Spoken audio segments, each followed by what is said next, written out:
नमः। हे गोपी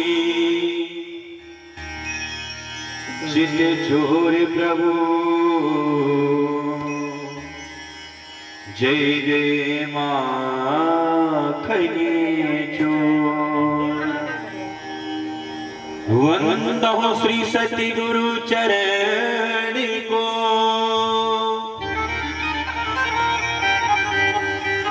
करहु सुप्रेम प्रणाम।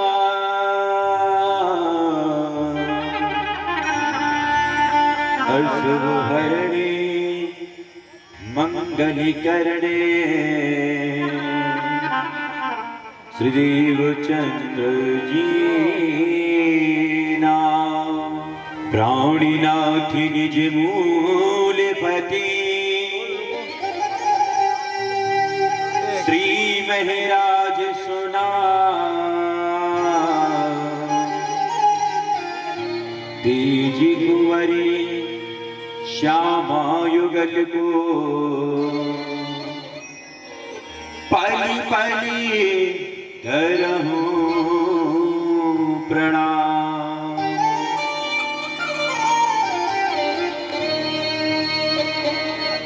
मेरी भव बाधा हरो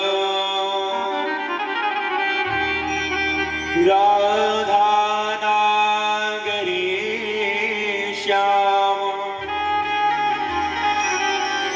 तुम्हारी कृपा कटाक्ष से सुलभ होत सभी काम।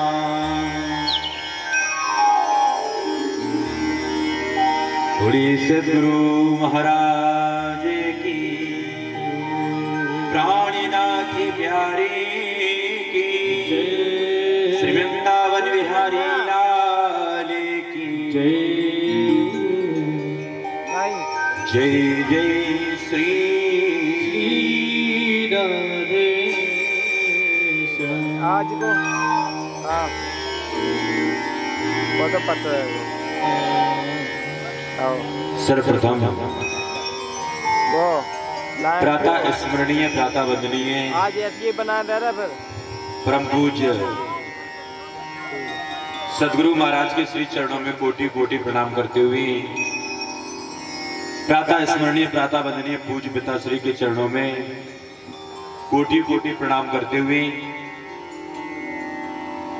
जिनके अथक प्रयासों से ये साप्ताहिक श्रीमद् भागवत का आप लोग आस्वादन कर रहे, ऐसे परीक्षित की भूमिका में विराजमान श्री बलवान सिंह कुशवाहा जी एवं समस्त कुशवाहा परिवार,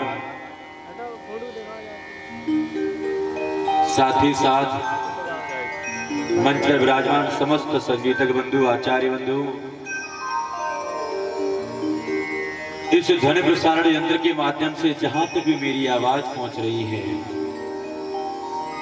चर अचराचर में विराजमान मां, बहन, बेटी, बालक, वृद्ध, युवाजन, गुप्त प्रकट संतजन, जहां तक भी मेरी आवाज पहुंच रही है, प्राणी मात्र के हृदय में विराजमान उस पूर्णात्म परमात्मा की छवि को निहारते हुए सभी को मेरा कोटि कोटि प्रणाम।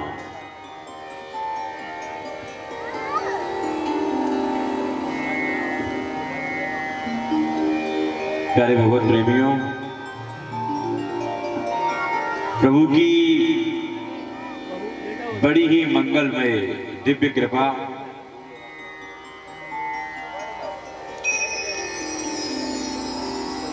उस परमात्मा की विशेष कृपा के कारण आज हम लोग परम अमृतमयी श्रीमद् भागवत कथा का रसास्वादन कर रहे हैं। कल आपने बड़ी ही धूमधाम से नगर में श्रीमद् भागवत की शोभा यात्रा एवं कलश यात्रा का आनंद लिया। आइए आज द्वितीय दिवस में प्रवेश करने से पूर्व 2 मिनट सभी भक्त बड़े प्रेम से मिलकर के प्रभु के चरणों में अपने चित्त की डोर को ले जाते हुए 2 मिनट नाम संकीर्तन करेंगे। उसके पश्चात आप लोग दत्त चित्त होकर के श्रीमद् भागवत कथा का स्वादन करेंगे।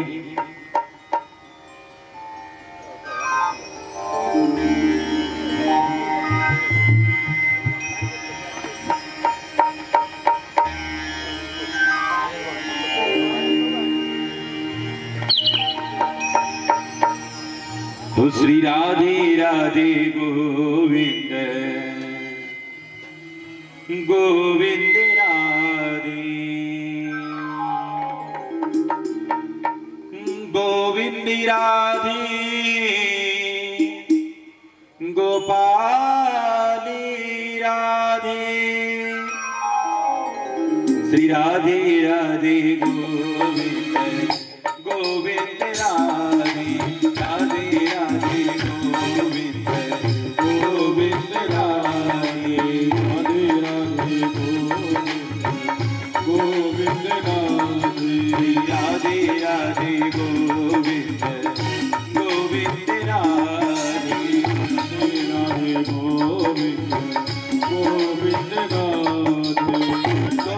गोविंद राधे मेरो गोपाल राधे गोविंद राधे मेरो गोपाल राधे गोविंद राधे मेरो गोपाल राधे गोविंद राधे मेरो गोपाल राधे श्री राधे राधे गोविंद गोविंद राधे राधे राधे गोविंद गोविंद राधे श्री राधे राधे गोविंद गोविंद राधे राधे राधे गोविंद गोविंद राधे गोविंद राधे बोलो गोपाल राधे गोविंद बोलो राधे गोपाल राधे गोविंद राधे बोलो गोपाल राधे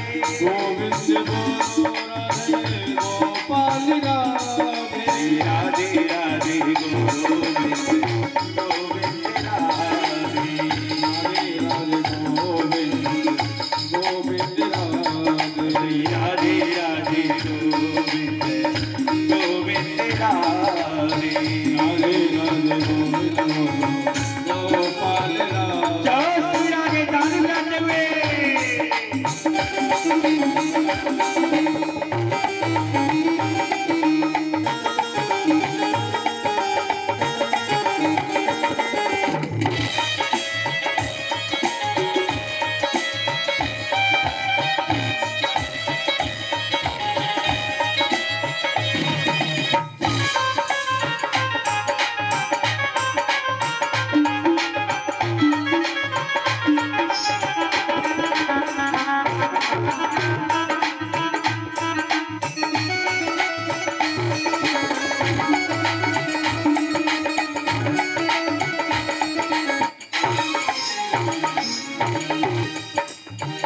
अभी प्रभु कृपा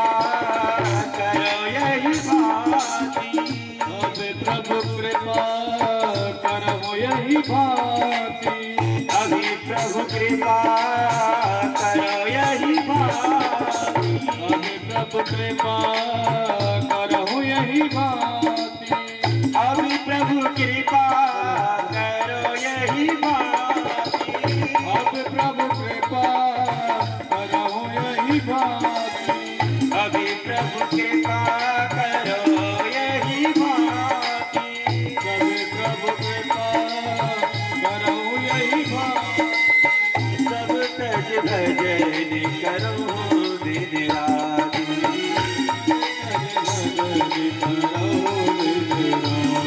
श्री राधे राधे गोविंद गोविंद राधे राधे राधे गोविंद गोविंद राधे जय राधे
बोले वृंदावन बिहारी लाल की। ये श्रीमद् भागवत कथा आज हमको श्रवण करने का अवसर प्राप्त हुआ है और उससे भी ज्यादा सौभाग्य मुझे अपने आप में इस बात का है कि प्रभु की कृपा से यह कथा सुनाने का हमको भी जो यह अवसर प्राप्त हुआ है, यह हमारे ऊपर भी प्रभु की बड़ी ही मंगलमयी कृपा है। आइए चलते हैं श्रीमद् भागवत के प्रथम स्कंद की ओर।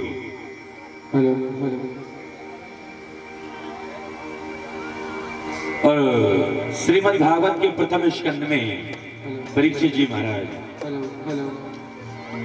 आज सबसे पहले कथा आती है बोली वृंदावन बिहारी लाल की। अरे भैया, जो दादा तमाकू रगड़ रहे हैं, इन्हें ये को बताओ कि जो भागवत पंडाल है ना, जय हो महाराज, जब तमाकू इन पे ना रगड़ो, प्रसाद है नहीं वे ऐसे रगड़ रहे, समझ में ले आई कि तमाकू रगड़ रहे हैं। बोली वृंदावन बिहारी लाल।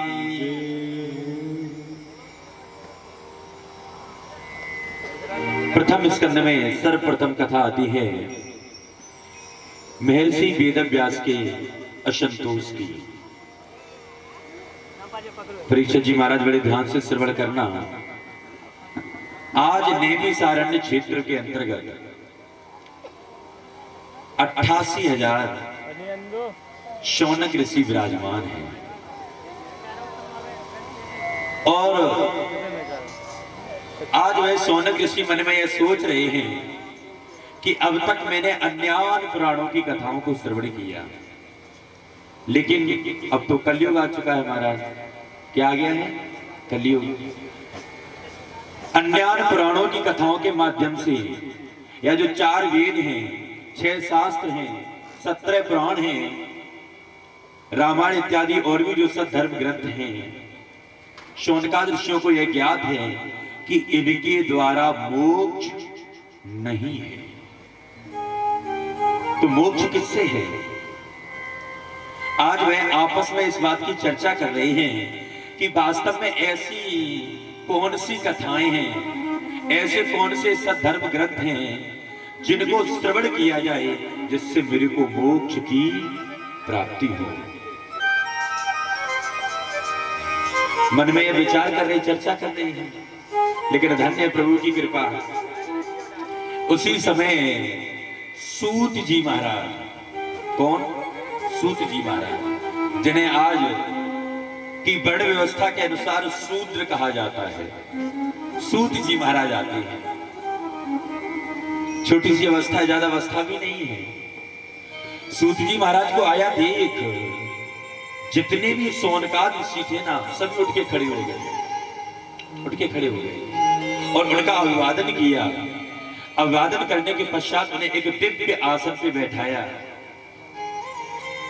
उनका चंदन इत्यादि तिलक करने के पश्चात उनको आसन पे बैठाया और उनके चरणों में अपने मस्तक को रख के प्रणाम किया और हाथ जोड़ के बैठ गए। प्रभु, मुझे पता है आप समस्त पुराणों के ज्ञाता हैं, 4 वेद के ज्ञाता हैं, 6 शास्त्र के ज्ञाता हैं। आज हम ही सभी शौनकाद ऋषि यहाँ पे इसलिए एकत्रित हुए हैं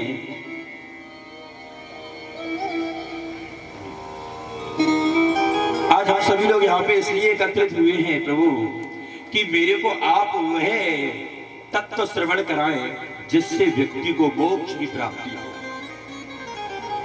जिससे व्यक्ति को मोक्ष मिले। सूत जी महाराज कहते हैं, अरे शौनकाद ऋषियों, एक बात बताओ। अरे मैं कहाँ ठहरा बिल्कुल छोटा सा और कहाँ आप हजार हजार वर्ष की आयु वाले शौनकाद ऋषियों, मैं आपको क्या ज्ञान दूं? मैं तो बहुत छोटा हूं। तो देखिए यहाँ पे शौनकाद ऋषि क्या कह रहे हैं, परीक्षित जी महाराज बड़े ध्यान से सुनना। आयुर्विद्या धनुर्विद्या। अरे महाराज, मुझे पता है सबसे पहले आपके समाज में जो आयु में आपसे बड़ा हो, जो आयु में आपसे बड़ा हो, वह चाहे किसी जाति का हो, चाहे किसी धर्म का हो, चाहे किसी भी संप्रदाय का हो, यदि आपसे आयु में बड़ा है ना तो उसका सम्मान करना चाहिए। आयु वृद्ध, ये आयु में वृद्ध है। दूसरे धन वृद्ध, जो धन में वृद्ध हो आपसे, उसका भी हमारे शास्त्र ये आज्ञा दे रहे हैं, उसका भी सम्मान करना चाहिए। आयु वृद्ध, धन वृद्ध, जन वृद्ध, जिसका ऐश्वर्य फैला हो। अभी पता चल जाए आपके इस नगर है ना, नगर के चेयरमैन आ रहे हैं या क्षेत्र के विधायक आ रहे हैं या सांसद आ रहे हैं, ये क्या है? ऐश्वर्यवान है, इनका यश चारों तरफ फैला हुआ है, जनप्रतिनिधि है, तो हम सबका दायित्व है कि इनका सम्मान करना चाहिए। आयु वृद्ध, धन वृद्ध, जन वृद्ध। उसके पश्चात बल वृद्ध, जो आपसे शरीर में अधिक बलवान हो तो उसका भी आपको सम्मान करना चाहिए। कौन बता रहे हैं? सोनकाद्र सिंह। जो श्रोता है परीक्षित जी महाराज, ध्यान से सुनना। आयु वृद्ध, आयु वृद्ध, बल वृद्ध, जन वृद्ध और धन वृद्ध, ये चार वृद्ध बताए कि महाराज मुझे पता ये जो चार वृद्ध होते हैं ना, इनका सदैव सम्मान करना चाहिए, लेकिन प्रभु इन चार के साथ साथ एक और है। कौन? ज्ञान वृद्ध। ज्ञान वृद्ध है ना, यदि आपसे ज्ञान में बड़ा हो तो भले ही आयु में कितना भी छोटा हो, यदि आपको कुछ प्राप्त करना है तो ज्ञान वृद्ध का भी आपको सम्मान करना चाहिए। और साथ ही साथ कहा गया है, अभिवादनशीलस्य नित्यवृद्ध्योपसेवनः चत्वार्थस्य वर्धन्ते आयुर्विद्या यशोबलम्। आजकल सभी चाहते हैं कि मेरी आयु बहुत बड़ी हो, सभी चाहते हैं, है ना? सभी चाहते हैं मेरे पास धन बहुत हो, सभी चाहते मैं बहुत गुणवान, बहुत विद्यावान बनूं, और साथ ही साथ सब चाहते हैं कि मेरा यश भी बहुत फैले। सब चाहते हैं, है ना महाराज? तो यहां पे बताया गया है, जो व्यक्ति अभिवादनशील होता है ना, अभिवादनशीलस्य नित्यवृद्ध्योपसेवना चत्वार्थस्य वर्धन्ते आयुर्विद्या यशो बलम्। ये चार चीजें उसे अनायास ही प्राप्त होती है। जो व्यक्ति अभिवादनशील होता है, जो व्यक्ति अपने बड़े बुजुर्गों का सम्मान करता है, जो व्यक्ति अपने माता पिता गुरुजनों का सम्मान करता है, उसकी आयु का कभी भी अपव्यय नहीं होता है, उसकी विद्या का कभी भी अपव्यय नहीं होता है, उसके धन का कभी भी अपव्यय नहीं होता है। सदैव उसकी आयु, विद्या, धन और यश की वृद्धि होती है, सदैव मंगल मंगल होता है। इसलिए महाराज हम आपके चरणों में प्रणाम करते हुए प्रार्थना कर रहे, प्रभु विनय कर रहे हैं कि आप मुझे वह तत्व सुनाएं जिससे जीव का कल्याण हो, जिससे मुझे मोक्ष की प्राप्ति हो। प्रभु सूत जी महाराज समझ गए, और साथ ही साथ सोनकाद ऋषि क्या कह रहे हैं, आप लोग बड़े ध्यान से सुनना। अन्नु कणः शंतो क्षणः, अन्न का कण और संत का क्षण कभी भी बर्बाद नहीं करना चाहिए। उतना ही लो थाली में, व्यर्थ ना जाए नाली में। थाली में उतना ही भोजन लो जितने को आप ग्रहण कर सको। एक कण भी थाली के अंदर बर्बाद नहीं होना चाहिए। अन्न हो कड़ा और संतो छड़ा, संत का छड़ा। जब भी किसी साधु महात्मा के पास, किसी विद्वान के पास जाओ ना, तो क्या पूछना चाहिए? ये नहीं पूछना चाहिए कि महाराज मेरा व्यापार कैसे चले, ये नहीं पूछना चाहिए कि महाराज मेरे बच्चा की नौकरी कैसे लगे। और साथ ही साथ हम लोग तो जब गांव देहात में कथा कहने के लिए जाते हैं ना, तो ज्यादातर लोग प्रश्न करने आते हैं परीक्षित जी महाराज। और प्रश्न क्या करते हैं महाराज, एक बात बताओ कि सुदामा के पिता का नाम क्या था? हम लोग कहते हैं भैया एक बात बताओ, यदि हम सुदामा के पिता का नाम बता देंगे तो उससे आपको मिलेगा क्या? पूतना के पति का नाम जान के आपको क्या मिलेगा? होलिका के पति का नाम जान के आपको क्या मिलेगा? यह एक भी पूछने योग्य प्रश्न नहीं है। पूछने योग्य क्या है? प्रभु मेरा आत्म कल्याण कैसे होगा? मेरे को परमात्मा का साक्षात्कार कैसे होगा? मेरे को वह सद्मार्ग बताएं जिससे मेरे को परमात्मा की प्राप्ति हो। मेरे को वह मार्ग बताएं जिससे मेरे को प्रभु की प्राप्ति हो, मेरे को प्रभु की भक्ति मिले, वह मार्ग बताएं। यह प्रश्न पूछने योग्य है, यह प्रश्न पूछने चाहिए। इसलिए हे प्रभु सूत जी महाराज, मैं आपका ज्यादा समय नष्ट नहीं करूंगा। और क्यों? क्योंकि यह समय बहुत अनमोल है। मैं एक भी श्वास अब प्रभु की कथा के बगैर बिताना नहीं चाहता हूं। इसलिए मेरे को प्रभु वह कथा सुनाएं जिससे कलयुग में व्यक्ति का मोक्ष हो। सूत जी महाराज कहते हैं धन्य सोनकाद ऋषि हो। चलिए अब मैं आपको कलयुग में परम मोक्ष कल्याण कारणी वह श्रीमद् भागवत कथा श्रवण कराता हूं, जिसको मेरे गुरुदेव वेद व्यास जी ने सुखदेव जी महाराज को श्रवण कराई, जो मेरे परम आराध्य हैं। आज वही कथा मैं आपको श्रवण कराता हूं। बोले कृष्ण कन्हैया लाल की। और कराते कराते आज सूत जी महाराज कहने लगे कि यह भागवत आई कैसे। एक समय परीक्षित जी महाराज वेद व्यास जी को बड़ा असंतोष है। पहले केवल एक वेद था, उस वेद को 4 भागों में विभक्त करके 4 वेद बनाए वेद व्यास जी ने।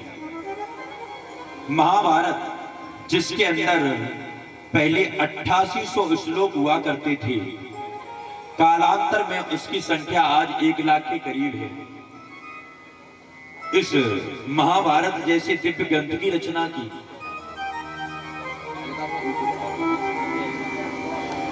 और उसके साथ साथ वेदांत जैसे शास्त्र की रचना की।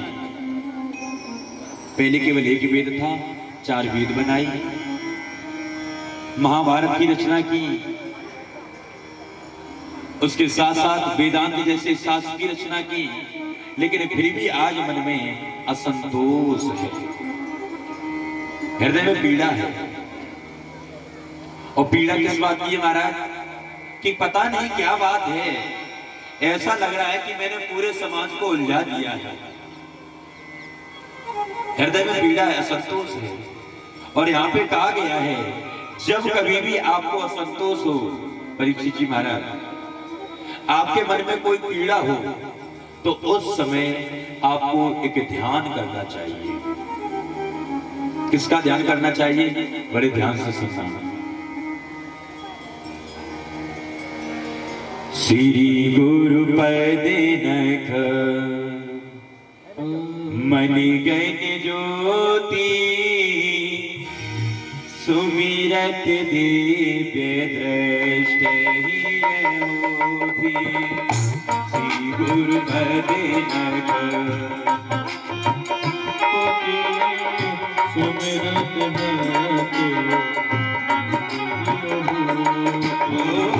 श्री गुरु पद नख मणि गण ज्योति, सुमिरत दिव्य दृष्ट ही श्री गुरु पद नख मणि गण ज्योति, सुमिरत दिव्य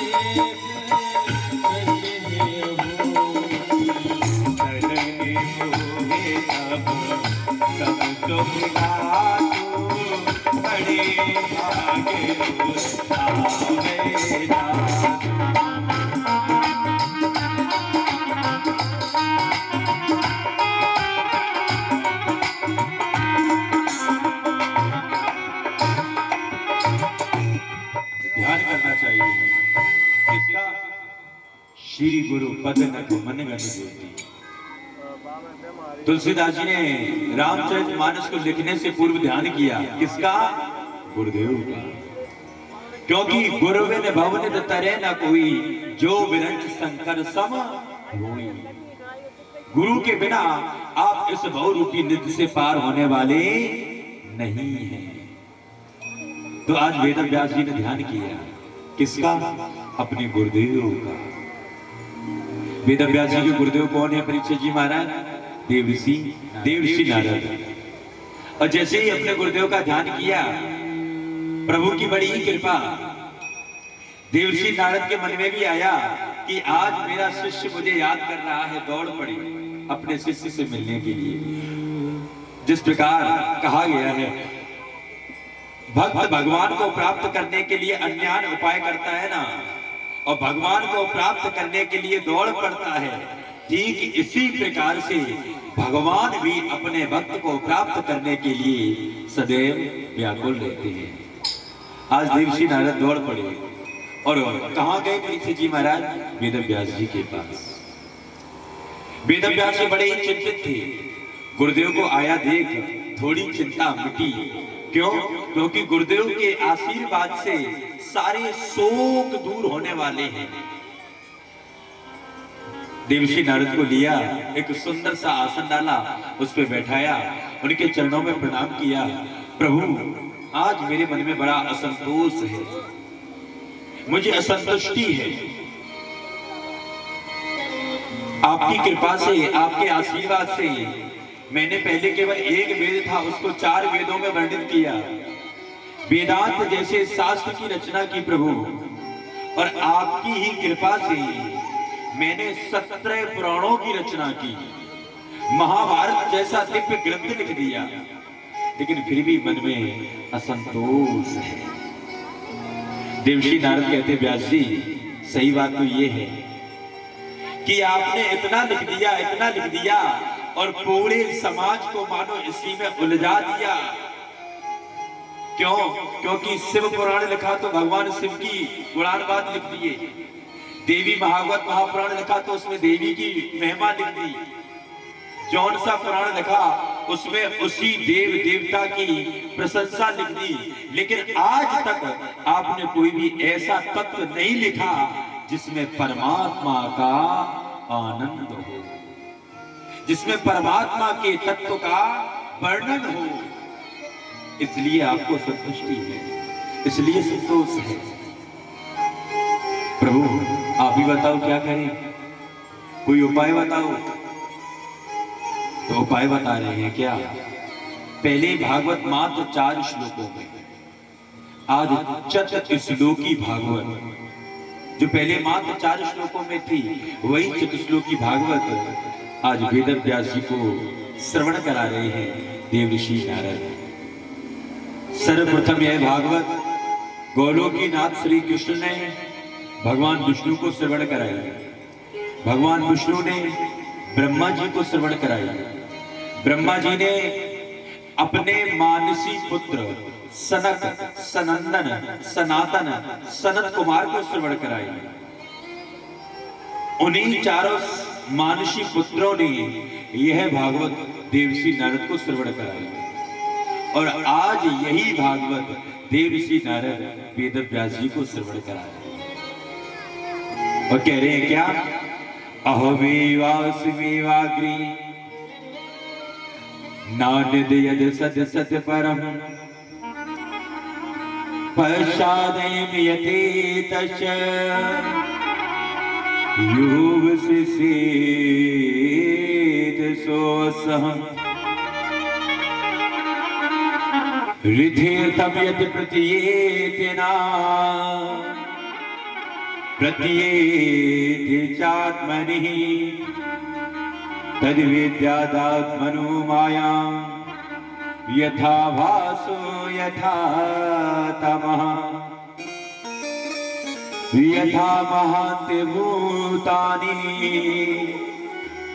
भूतेषु चावचेष्वनुः प्रविष्ठानि प्रविष्ठानि यथा ते स्वनाते स्वहम् एतावदेव जिज्ञासम तत्त्वजिज्ञासुनात्मनः अन्वयव्यतिरेकाभ्याम् यति स्यात् सर्वत्र सर्वदा। कहने का तात्पर्य परीक्षित जी महाराज बड़े ध्यान से सुनना। अहमेवास्मेवाग्रे, जब यह असत्य नहीं था, और असत्य क्या है? आप अपने नेत्रों के माध्यम से जो कुछ भी देख रहे हैं, जो कुछ भी आपको दिख रहा है, पृथ्वी, जल, अग्नि, वायु, आकाश, तारे, सूर्य, चंद्रमा और भी ये जो अंतरिक्ष आकाश आप जो कुछ भी देख रहे हैं, ये सब क्या है? असत्य है। ये सब एक ना एक दिन मिटना है, असत्य है। अहिमेवास्मेवाग्रे, जिस समय ये कुछ भी असत्य नहीं था, और नान्यद् सत् सत् परम्, और यह असत्य नहीं था। इस असत्य के कारण अज्ञान अंधकार यह कुछ भी नहीं था। शरीर की तो बात छोड़ो, जब यह कुछ भी नहीं था, उस समय हम कहां थे? उस समय हम कहां थे?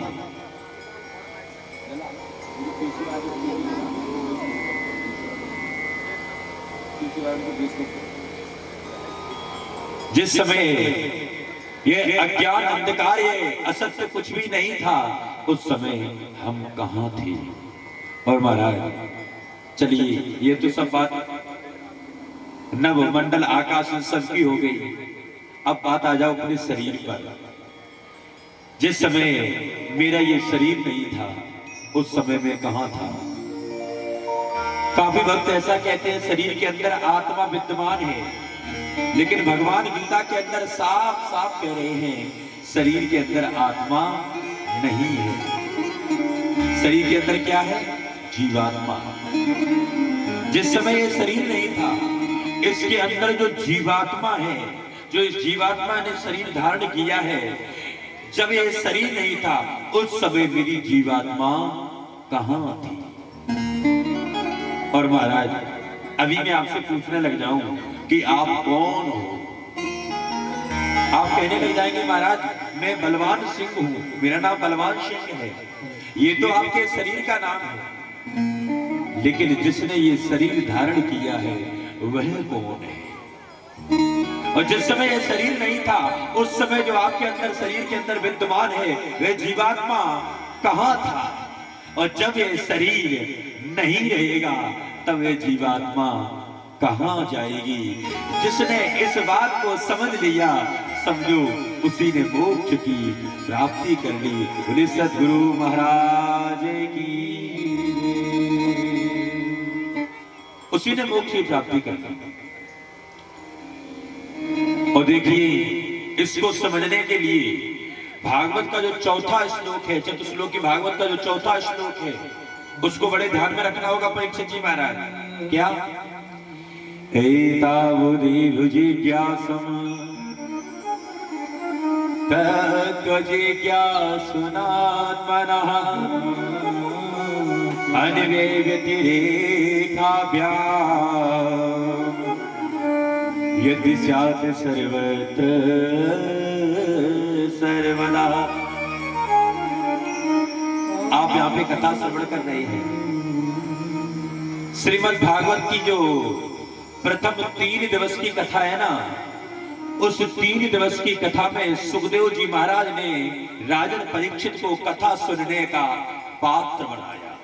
पात्र तो आप समझ रहे होंगे ना, पात्र अर्थात बर्तन। पात्र की बात हो रही तो चलो छोटी सी बात बता दो। हमारे शास्त्रों के अंदर आया है, पात्रा पात्र विवेक अस्ति धैन पन्न गयो एव। पात्रा पात्र विवेक अस्ति धैन पन्न गयो एव। तृणात सज्जायते क्षीरम, क्षीरात सज्जायते विषम। दो प्रकार के पात्र बताए गए हैं यहाँ पे। पहला पात्र है गौ, जो गाय माता होती ना, जो आपके घर पे बेचारी केवल एक रोटी के लिए आती है, लेकिन आप लोग क्या करते हैं, डंडा उठा के उसको मारते हैं। पहली पात्र गौ। दूसरा सर्प।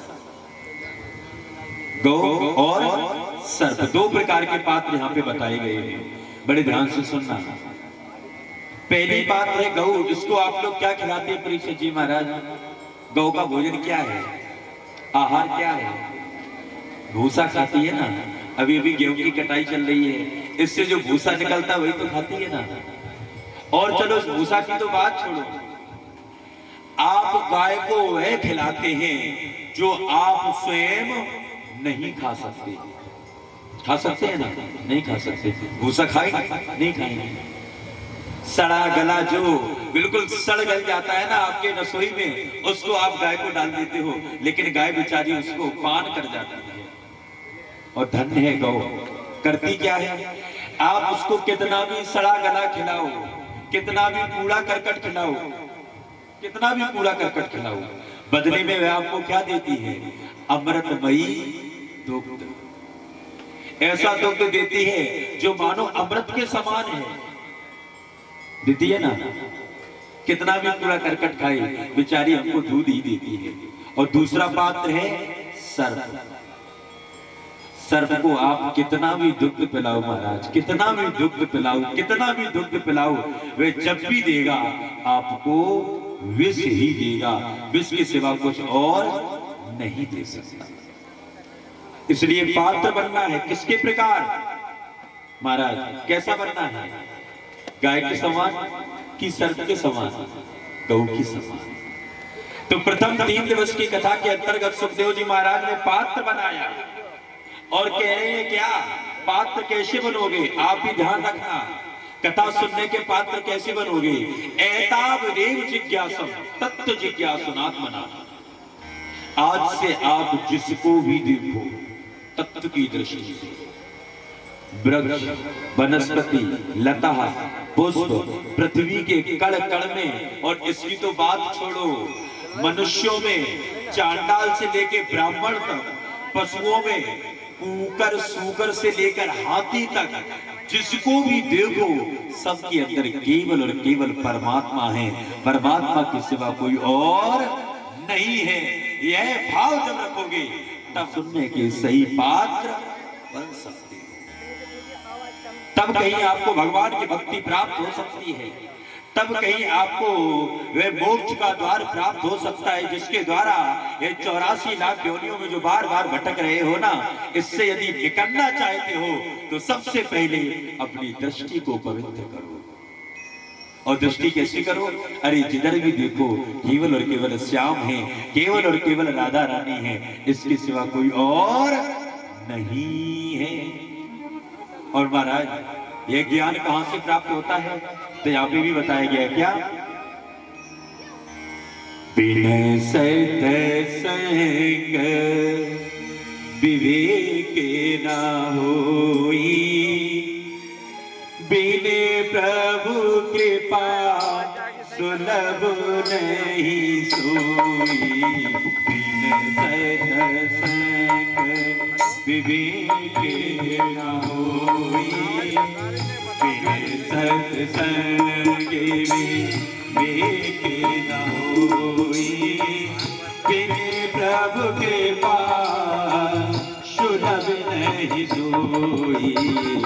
बिन सत्संग विवेक न होई, बिन प्रभु कृपा, बिन प्रभु कृपा सुलभ नहीं सोई।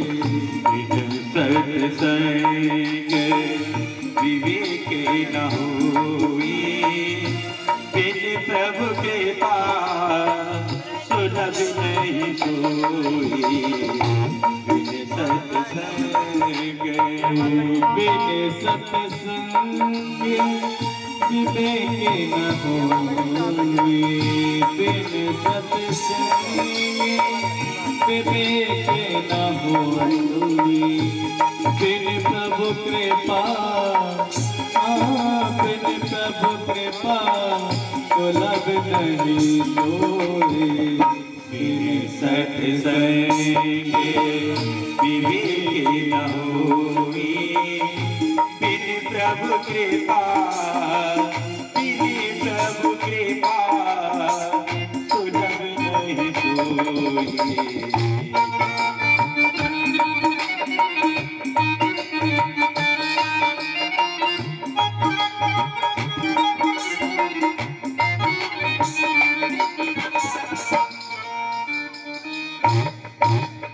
कहने का तात्पर्य, यह ज्ञान आपको कहां से प्राप्त होता है महाराज?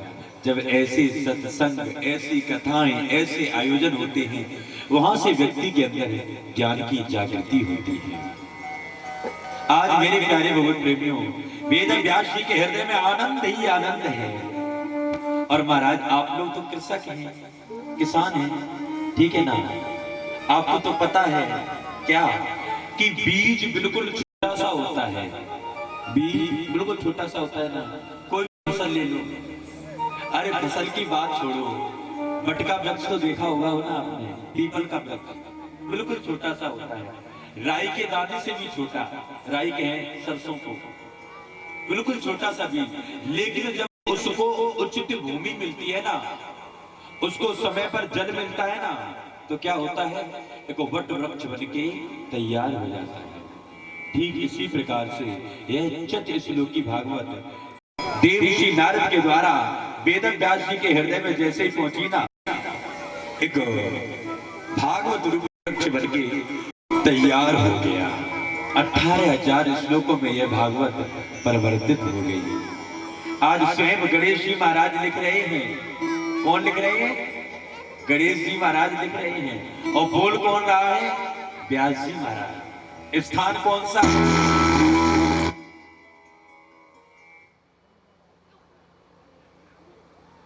सरस्वती नदी का वह पावन तट। और महाराज बताया जाता है, ऐसा श्रुतियों में आया है, मैंने ऐसा कहीं पढ़ा नहीं है, श्रुतियों में ऐसा आया है कि जिस समय भागवत का वाचन हो रहा था, वेद व्यास जी बोल रहे थे, गणेश जी महाराज लिख रहे थे, उस समय सरस्वती नदी बहुत ही वेग से बह रही थी। उसका वेग इतना तेज था कि उसकी ध्वनि के कारण गणेश जी महाराज को लिखने में समस्या उत्पन्न हो रही थी। वेद व्यास जी बोल रहे थे तो समस्या उत्पन्न हो रही थी।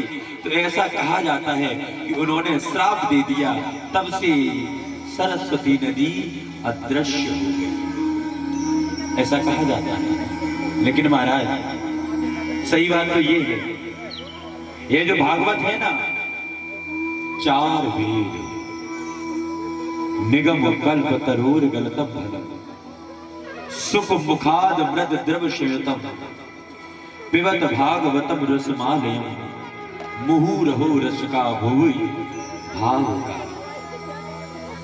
भागवत है ना, 4 वेद, 6 शास्त्र, 17 पुराणों का सार। और ये भागवत वेद रूपी वृक्ष, वेद रूपी वृक्ष,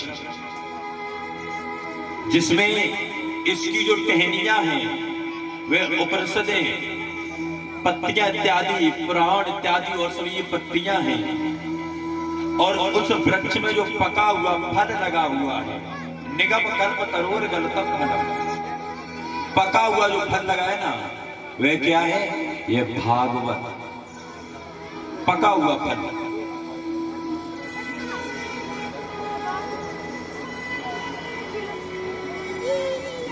भागवत रूपी पका हुआ फल। और महाराज ऐसा कहा जाता है कि यदि वृक्ष के किसी फल को तोता झूठा कर दे, उस फल को खा के देखो, उसका आनंद कुछ अलग ही होगा।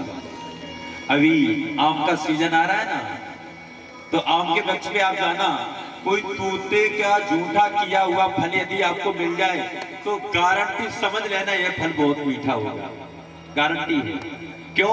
क्योंकि तोता उसी फल को झूठा करता है जो फल बहुत ही मीठा होता है, जो बहुत ही सरस होता है। तो ये जो पका हुआ फल है ना, वेद रूपी वृक्ष पर, इसको एक तोते ने झूठा किया है। कौन? शुभ मुखाद मृद द्रवशयुतम, सुखदेव रूपी तोते ने इसे झूठा किया है। बड़ा ही आनंद है। और यह पका हुआ फल, इस फल का हमको पान करना चाहिए। कैसे? मुहु रहो रस का भोवे भाव का। अभी आपको महाराज कोई फल दिया जाए तो आप क्या करेंगे? उसका पान करेंगे, उसको खाएंगे। किसके द्वारा? अपने मुख के द्वारा। किसके द्वारा खाएंगे? मुख के द्वारा। लेकिन ये भागवत रूप में पका हुआ फल, इसको पान करने की विधि बताई गई है। क्या? भागवत के बारे में कहा गया है, जो भागवत का रसिक भक्त होता है ना, वह इसका पान करता है। किसके द्वारा? नेत्रों के द्वारा, नासिका के द्वारा, मुख के द्वारा, श्रवण इंद्रियों के द्वारा यानी कानों के द्वारा। और केवल इन ज्ञान इंद्रिय और कर्मेंद्रियों से ही नहीं, शरीर के रोम रोम से जो इसका पान करता है ना, वही भागवत का सच्चा रसिक भक्त होता है। मुहु रहो रस का भूवि भाव, भावुक भक्त बनो। फिर देखो महाराज कितना आनंद है। नींद मिल गई। तो मेरे प्यारे भगवत प्रेमियों, आज वेद व्यास जी ने भागवत लिखी, उसके पश्चात देवर्षि नारद अपना पूर्व चरित्र बताते हैं कि मैं एक दासी पुत्र था, लेकिन संतों की संगत से आज मैं देवर्षि नारद बना हुआ। मैं देवर्षि नारद हूं। पूर्व जन्म में मैं एक दासी का पुत्र था। अपना पूर्व जन्म का वृतांत करते हैं। तदुपरांत वेद व्यास जी ने आज श्रीमद् भागवत के प्रथम स्कंद में सर्वप्रथम जो कथा लिखी ना, वह किसकी कथा है? महाभारत की कथा। महाभारत की कथा। और क्यों? क्योंकि कहा गया है क्या?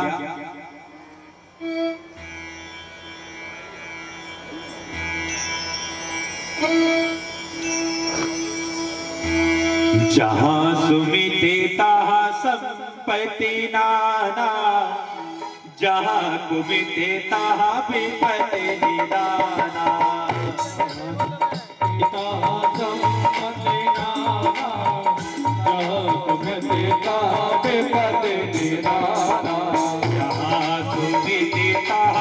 संपत्ति नाना, जहाँ सुमितेता विपत्ति निदाना। जहाँ सुमितेता संपत्ति नाना, जहाँ सुमितेता विपत्ति निदाना। महाराज, महाभारत में कितने सैनिक मरे? एक बार वो हाथ उठाएं जो जानना चाहते हैं। आप नहीं जानना चाहो? देर में आलस्य कारणासाम बुद्धि नासाम कुभोजनम।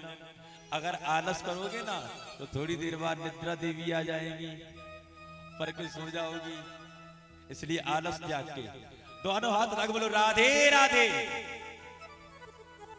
ऐसे लागे सभी लोग भूखे बैठे हैं। पहले भंडारा कराओ जाए, उसके बाद कथा सुनाई जाए। वैसे भंडारा अंतिम दिन होते महाराज, हम ये कह रहे पहले कराओ, सब भूखे हैं। कहो कि मुंह से राधे राधे तक ना निकले। अरे भैया क्या करोगे जो जिभ्या को? कछु ना होने वाला, शरीर को कुछ नहीं होने। इसको भी उसी शमशान में जाके मिलना है जहां पे सबकी शान समान होती है। और यदि अपनी शान को उठाना चाहते हो ना, तो उठाओ लंबे लंबे हाथ और बोलो राधे राधे। अभी आवाज नहीं आई मेरे पास, अभी आवाज नहीं आई। अच्छा, हम माइक में बोल रहे इस वजह से। एक बार पुनः थोड़ा प्रयास और करो, हाथ लगा बोलो राधे राधे। महाभारत के अंतर्गत 1 अरब 64 करोड़ 1 अरब 64 करोड़ 325 सैनिक उस समय युद्ध में मारे गए थे। मारे गए थे। और युद्ध किस बात का था महाराज? युद्ध किस बात का था? अरे सीधे सीधे आज की भाषा में कहो तो जमीन के बंटवारे को युद्ध तो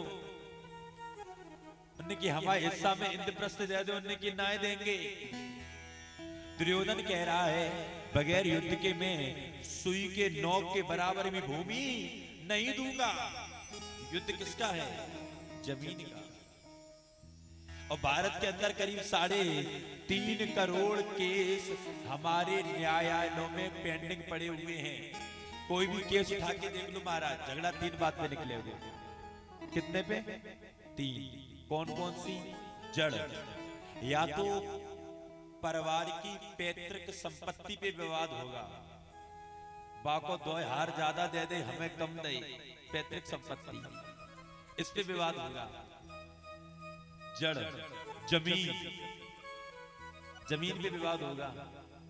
और धन्य उत्तर प्रदेश में तो खेतन में पैदा ही नहीं होते। खेत में जो मेढ़े होती है ना उनमें पैदा होते हैं। लगे मेढ़ काटा काट। आपके इधर होता है? आपके इधर होता हो ना होता हो, मेरे इटावा में बहुत मेढ़े काटी जाती हैं और फिर होते मुकदमा। जमीन, जड़, जमीन। और तीसरा हमारे महाराज बहुत ज्ञानी है, बोली वृंदावन बिहारी लाल की। तीसरा तो इन्हें खुद ही पता है, बताइए क्या हो सकता ही नहीं। जड़, जमीन और जोरू। आप लोग ये मत समझना कि महाराज हमें लड़ाई को जड़ बताए दो, ऐसी बात नहीं है। लेकिन विवाद सदैव इन 3 बातों को ही लेके होता है। कोई भी झगड़ा हो गए इन्हीं 3 बातों पे होगा। इसलिए कभी भी व्यक्ति को आपस में झगड़ा नहीं करना चाहिए। श्रीमद् भागवत के प्रथम स्कंद में महाभारत की कथा रखने का तात्पर्य ही मानो यही है कि यहाँ पे श्री सुखदेव जी महाराज वेदव्यास जी मानो यह बता रहे हैं कि भागवत को सुनने से पहले आपके शरीर में जो महाभारत हो रहा है पहले उस महाभारत को बंद करो। क्यों? क्योंकि महाभारत हुआ था, महाभारत हो रहा है और महाभारत आगे होगा। उस समय सैनिक मारे गए थे कितने? 1,64,325 सैनिक। इतनी बड़ी जनहानि भारत क्या पूरे विश्व के इतिहास में इतनी बड़ी जनहानि एक साथ नहीं हुई।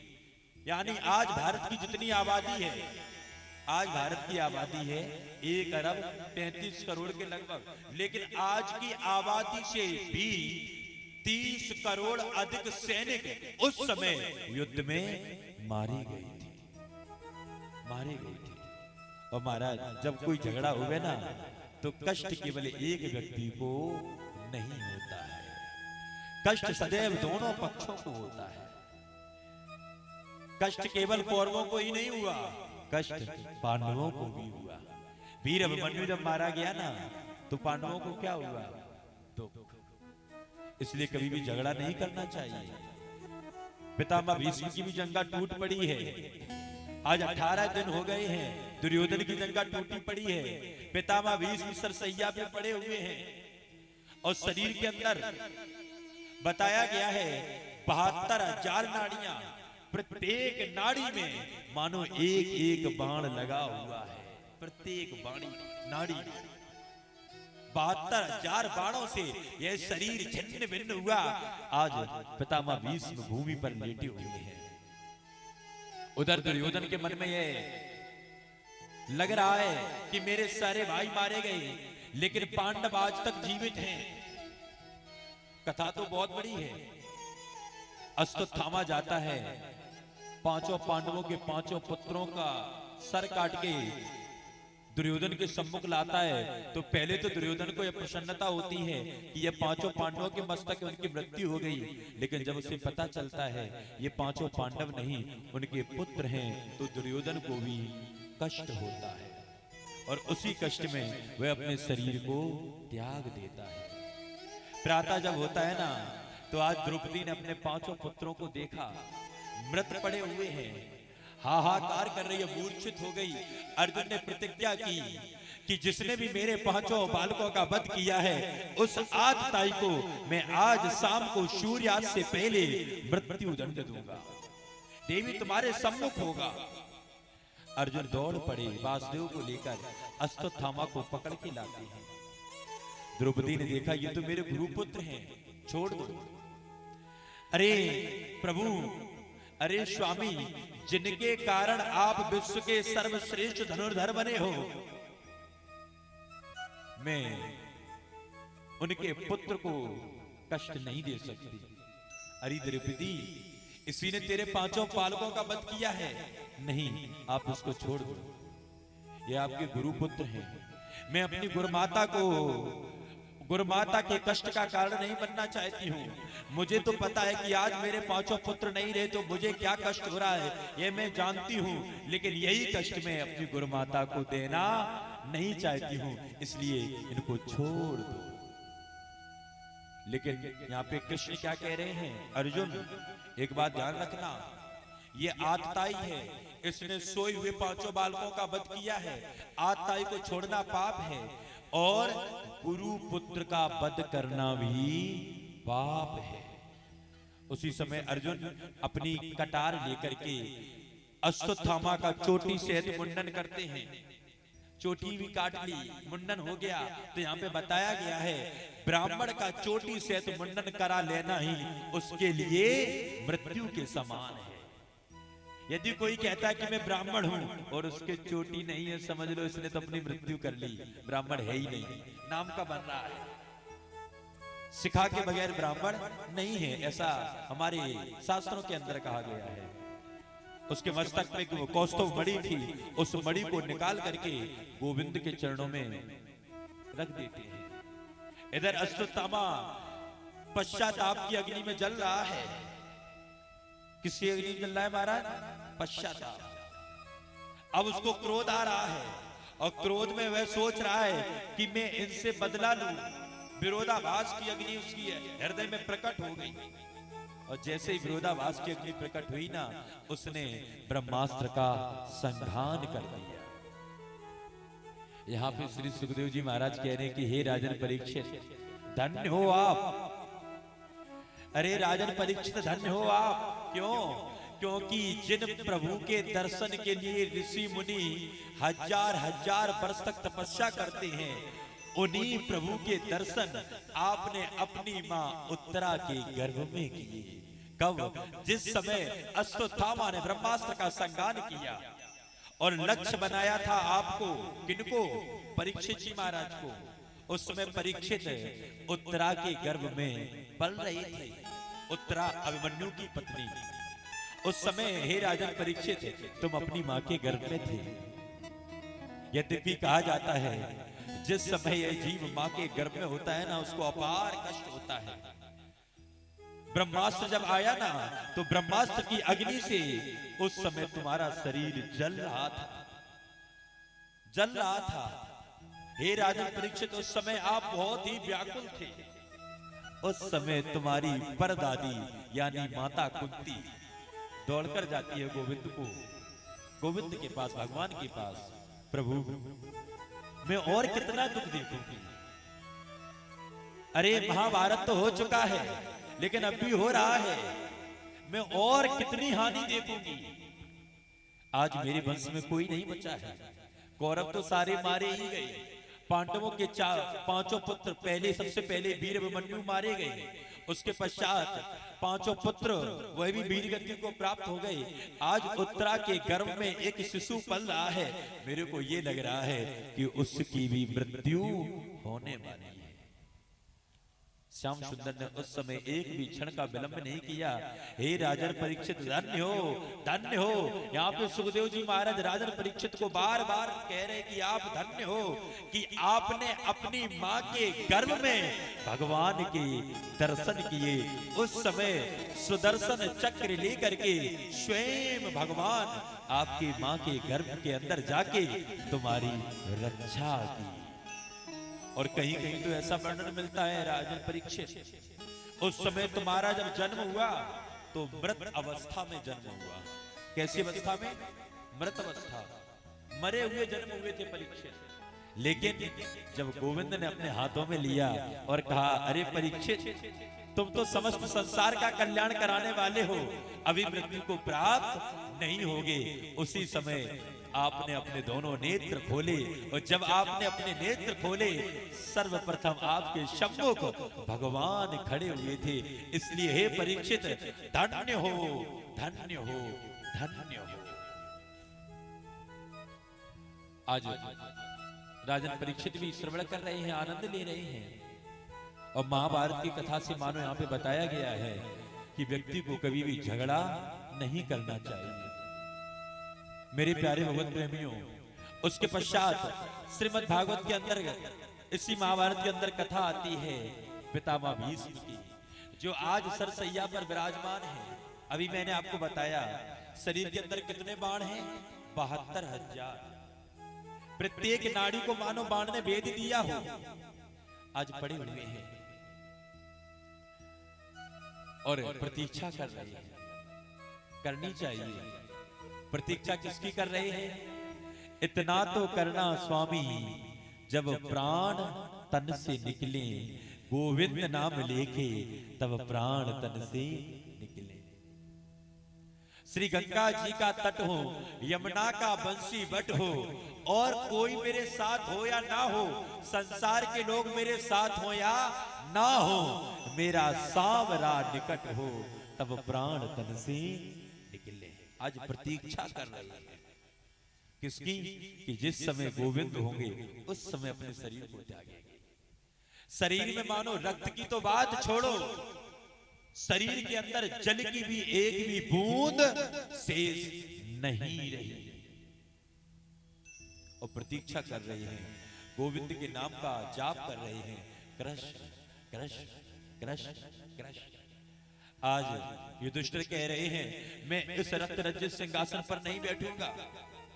अरे इस सिंहासन को प्राप्त करने के लिए हमने अपने भाइयों का वध कराया, मेरे गुरु का वध हो गया, और पितामह भीष्म भी आज सरसैया पे पड़े हुए हैं। इस सिंहासन को प्राप्त करने के लिए मेरे सारे सगे संबंधी आज मेरे बीच में नहीं हैं। मैं ऐसे सिंहासन पर नहीं बैठूंगा। भीम ने समझाया, अर्जुन ने समझाया, नकुल सहदेव ने भी समझाया, अंत में स्वयं द्वारकाधीश भगवान श्री कृष्ण ने भी समझाया, लेकिन युधिष्ठिर आज किसी की भी बात नहीं मान रहे। आज सभी लोग अपने अपने रथ पे आरूढ़ होकर जाते हैं। कहां? पितामह भीष्म के पास, जहां पर पितामह भीष्म मानो प्रतीक्षा कर रहे हैं गोविंद की। सभी ने बारी बारी से पितामह भीष्म को प्रणाम किया, बाणों सहित अपने हाथ को उठाकर आशीर्वाद देते हैं। तथास्तु, चिरंजीव रहो। सभी को आशीर्वाद दिया। कुछ कहें उससे पहले भीम बोल पड़े, अरे पितामह देखो, आज बड़े भैया युधिष्ठिर हस्तिनापुर के सिंहासन पर बैठना नहीं चाह रहे हैं। तो यहाँ पे पितामह भीष्म ने राजनीति, धर्मनीति, कूटनीति, जितनी भी नीतियां हैं, सारी नीतियों का उपदेश किया युधिष्ठिर को, और साथ ही साथ बताया कि हे राजन युधिष्ठिर, अब यह समय प्रलाप करने का नहीं है, विलाप करने का नहीं है। इस समय आप हस्तिनापुर के सिंहासन पर विराजमान हो, और विराजमान होकर के प्रजा का पालन करो। किस प्रकार? जिस प्रकार माता पिता अपने पुत्रों का लालन पालन करते हैं, ठीक इसी प्रकार अपनी प्रजा का पुत्रवत पालन करो। उनको किसी भी प्रकार का कोई कष्ट ना हो, ऐसा लालन पालन करो। पितामह की आज्ञा को मानते हैं युधिष्ठिर, और इधर आज युधिष्ठिर के पितामह भीष्म के सम्मुख खड़े हुए भगवान श्री कृष्ण पितामह के नेत्रों से मानो अश्रु निकल आए। आज भगवान श्री कृष्ण कह रहे हैं, द्वारकाधीश पितामह भीष्म, आज मैं आपसे बहुत प्रसन्न हूं। पितामह भीष्म कहते, प्रभु मैं जानता हूं कि आप भले ही रिश्ते में भतीजे हो, उनके भैया के पुत्र हो, लेकिन मैं आपको जानता हूं, इस पूरे महाभारत में आपकी पहचान किसी ने भी नहीं कर पाई, लेकिन मैंने आपकी पहचान की। मैं जानता हूं आप स्वयं भगवान हो। गोविंद कहते हैं यदि आप समझ रहे हो कि मैं भगवान हूं, आपने मेरी पहचान की है, तो आज मैं आपसे बहुत प्रसन्न हूं। आप जो कुछ मांगना चाहते हो मांग लो। परीक्षित जी महाराज आज पितामह भीष्म सरसैया पे पड़े हुए हैं। शरीर के अंदर कितने बाण लगे हैं? 72,000। कष्ट कितना होगा? बहुत। शरीर के अंदर आपके एक कांटा लग जाए कितना दर्द होता है, लेकिन जहां पर 72,000 बाण लगे हुए हैं, उस व्यक्ति से भगवान यदि ये कहें कि जो कुछ मांगना चाहते हो मांग लो, तो कल्पना करो कि वह व्यक्ति क्या मांगेगा। आज के समय में कोई व्यक्ति होगा तो वो तो यही कहेगा, प्रभु मांगो क्या, दोगे क्या, सबसे पहले तो ये बाण हटाओ। शरीर में ये जो दर्द हो रहा है ना, पीड़ा हो रही है, इस पीड़ा का हरण करो। लेकिन नहीं, पितामह भीष्म क्या कह रहे हैं? प्रभु आप झूठ बहुत बोलते हो, आप झूठ बहुत बोलते हो। कैसे? अरे एक बार आपने कहा था कि मैं महाभारत के युद्ध में कोई भी अस्त्र शस्त्र का प्रयोग नहीं करूंगा, मैं किसी के भी तरफ से युद्ध नहीं करूंगा। लेकिन प्रभु जिस समय में अर्जुन पर बाण पे बाण छोड़ रहा था, उस समय आप एक रथ का पहिया लेके मेरे पीछे दौड़े थे और आपने कहा था, भीष्म यदि आप नहीं रुके तो मैं इस रथ के पहिए से भी तुम्हारा वध कर सकता हूं। यद्यपि मैंने स्वयं युद्ध में अपने गुरु परशुराम जी के साथ साथ शंकर जी को भी युद्ध में संतुष्ट किया, यह भी मेरे को पराजित नहीं कर सकते थे। लेकिन उस समय आप एक रथ का पहिया लेके मेरे सामने आए और आप ये कह रहे थे कि मैं इस रथ के पहिए से भी तुम्हारा वध कर सकता हूं। उस समय मैं ये सोच रहा था कि मैं अजय हूं, मेरी कोई भी मृत्यु नहीं कर सकता। उस समय आपकी शोभा बड़ी ही विचित्र लग रही थी। प्रभु आपने उस समय एक वचन को तोड़ा था, आज आप मुझसे कह रहे हैं जो कुछ मांगना चाहते हो मांग लो। यदि मैंने मांगा और आपने नहीं दिया तो फिर आप झूठे हो जाओगे। द्वारकाधीश कहते नहीं, आज आप जो मांगोगे वो पाओगे। मैं आपको वरदान देता हूं, जो कुछ मांगोगे मैं आपको दूंगा। पितामह भीष्म के मानो दोनों नेत्रों से अश्रु बह पड़े। प्रभु यदि मुझे कुछ देना ही चाहते हो तो मुझे राजकाज की तो लालसा कभी रही ही नहीं, और ना ही मुझे इस समय यह कामना है कि आप मेरी शरीर की पीड़ा का हरण करो। इस समय मेरी केवल एक ही लालसा है, इस समय मेरी केवल एक ही इच्छा है। क्या? प्रभु मैंने आपके बाल जीवन को, चरित्र को सुना है। जिस समय आप बालकपन में थे ना, उस समय आप वृंदावन की कुंज गलियों में जगह जगह घूमते थे। जगह जगह जाकर के कहीं किसी गोपी के घर, कहीं किसी गोपी के घर जाके उसके छीके का माखन लेकर के अपने मुख में लेते थे, माखन को चुरा चुरा के खाते थे। प्रभु यदि मुझे कुछ देना ही चाहते हो तो मेरे अंदर कोई और लालसा नहीं है, मेरी केवल यही इच्छा है कि उस प्रेममयी माखन से सनी हुई उंगली एक बार आप मुझे चटा दो। मैं उस माखन को प्राप्त करना चाहता हूं। जैसे ही मानो पितामह भीष्म ने इतना कहा, द्वारकाधीश के दोनों नेत्र से अश्रु बहने लगे। प्रभु मैं और कुछ नहीं चाहता हूं, उस माखन से सनी हुई उंगली को एक बार आप केवल मुझे चटा दो। द्वारकाधीश कहने लगे, पितामह धन्य हो आपने आज भी वही मांगा जो मैं देने में असमर्थ हूं, जो मैं नहीं दे सकता। क्यों? क्योंकि माखन चुराने वाला तो कोई और था, बंसी बजाने वाला तो कोई और था, उन कुंज गलियों में लीलाएं करने वाला तो कोई और था। वे तो मेरे भी आराध्य के परम आराध्य हैं। अरे उन गोपियों की चरण रज, उन परमात्मा की चरण रज पाने के लिए मैं भी तो दर दर भटकता रहता हूँ। पितामह आज वे देने में मैं असमर्थ हूँ। पितामह भीष्म कहने लगे, मैं जानता था प्रभु आप झूठ बोलते हो, इसीलिए चलो कोई बात नहीं, लेकिन फिर भी मुक्ति दी। 4 प्रकार की मुक्ति होती है, सालोक, शामीप, शारूप, सायोज्य। ये 4 प्रकार की मुक्ति है। मैं इन मुक्तियों से परे आप